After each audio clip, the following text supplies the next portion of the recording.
আপনার কাছে কিছু টাকা আছে, সেই টাকাটা আপনি নিরাপদে রাখতে চান এবং টাকাটা যেভাবে বাড়ে সেজন্য কিছু একটা করতে চান। আপনার জন্য বেস্ট অপশন হচ্ছে আপনি ব্যাংকে ফিক্সড ডিপোজিট করতে পারেন।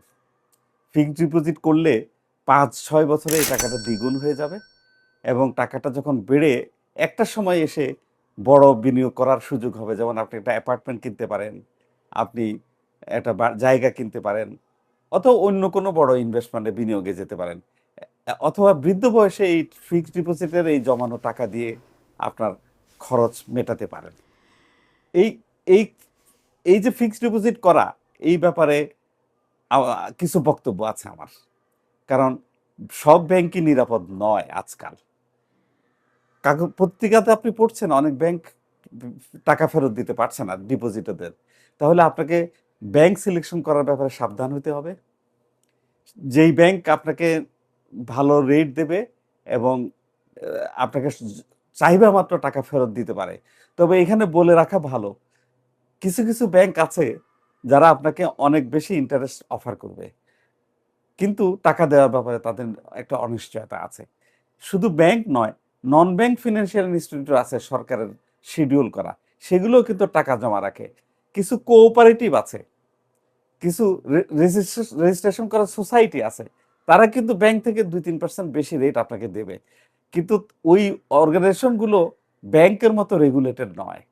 অথবা যারা এই সোসাইটি বা কোঅপারেটিভগুলো পরিচালনা করে তারা যদি ব্যক্তিগতভাবে সৎ না হয়, আপনি কিন্তু বিপদে পড়ে যেতে পারেন। সুতরাং যতগুলি অপশন আছে ব্যাংক ফিক্সড ডিপোজিট রাখার, তার ভিতরে শিডিউল ব্যাংকগুলোকে আমি সবচেয়ে নিরাপদ মনে করি। আবার এই শিডিউল ব্যাংকগুলোর ভিতরে কোন ব্যাংকগুলো আর্থিক অবস্থা ভালো, যারা আপনাকে টাকা চাওয়ার সাথে সাথে ফেরত দিতে পারবে, সেটাও কিন্তু আপনাকে বিবেচনায় নিতে হবে। সুতরাং তাহলে আপনি ভালো শিডিউল ব্যাংকে ফিক্সড ডিপোজিট করবেন, যারা আপনাকে ৬ বছর বা ৫ বছরে দ্বিগুণ হয়ে যাবে। এই ধরনের একটি ব্যাংক আপনাকে নির্বাচন করতে হবে। দ্বিতীয়ত, এখন ব্যাংকে আপনি ডিপোজিট করবেন, আপনাকে প্রথমেই দেখতে হবে এই যে ডিপোজিটটা আপনি করবেন সেখানে আপনাকে কিন্তু ইনকাম ট্যাক্স কেটে রাখবে। ভয়ের কোনো কারণ নেই। ইনকাম ট্যাক্স অনেক টাকা নিয়ে যাবে না। আপনার যদি ৩ নাম্বার থাকে, আপনি তার ব্যাংক আপনার কাছ থেকে অ্যাডভান্স ট্যাক্স পাবে 10%। যদি আপনার ৩ না থাকে, অর্থাৎ আপনি ট্যাক্স পেয়ার না হন, তাহলে আপনাকে দিতে হবে 15% অ্যাডভান্স ট্যাক্স, যেটা ব্যাংক আপনাকে জিজ্ঞেস না করে আপনার ইন্টারেস্টের টাকা থেকে কেটে রাখবে। এই 15% কিন্তু আপনার ডিপোজিটের উপর নয়, ভয় পাবেন না। এটা হচ্ছে আপনি যে ইন্টারেস্টটা পাবেন, সেই ইন্টারেস্টের উপরে 15% বা 10% কেটে রাখবে। এখন আরেকটা প্রশ্ন আসে, আপনি ধার্মিক মানুষ, আপনি সুদ খেতে চান না। তাহলে আপনার জন্য কি অপশন আছে? ইসলামী ব্যাংক আছে, বা কনভেনশনাল ব্যাংকের ইসলামী শাখা আছে, যেখানে আপনি টাকা রাখলে প্রফিট শেয়ারিং বেসিসে রাখতে পারবেন। আপনার ধর্মীয় যে আচরণ, ইন্টারেস্টের ব্যাপারে সেটা আপনি পালন করতে পারলেন। সুতরাং আপনি আপনার ব্যাংক নির্বাচনের ব্যাপারে ইসলামী ব্যাংকে সিলেকশন করতে পারেন।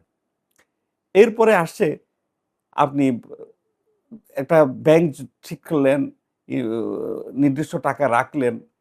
আপনাকে একটা সময় এসে আপনাকে কিন্তু স সরকার বা রাজস্ব বিভাগ প্রশ্ন করতে পারে, টাকাটা আপনি কোত্থেকে পেলেন? তবে ভয় নেই। এখন পর্যন্ত আপনাকে বাংলাদেশে কাউকে রেভিনিউ ডিপার্টমেন্ট জিজ্ঞেস করে নাই যে আপনি টাকাটা কোথা থেকে পেয়েছেন। কারণ বাংলাদেশের আইনে এই ধরনের প্রশ্ন করার কোনো নিয়ম নেই।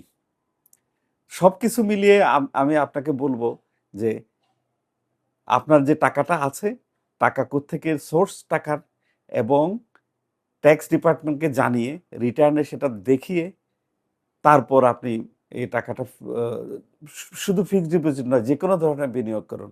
কারণ এটা যদি না করেন আপনার সমস্যা হতে পারে। আপনার আপনার প্রত্যেকটি ট্রান্সেকশন স্বচ্ছ হোক, এবং ইচ্ছা করলেই আপনি আপনার অ্যাকাউন্ট স্বচ্ছতার সাথে আপনার টাকা-পয়সা ব্যবহার করতে পারেন, এটাকে বৃদ্ধি করতে পারেন, একসময় এটা বিনিয়োগ করতে পারেন। ধন্যবাদ।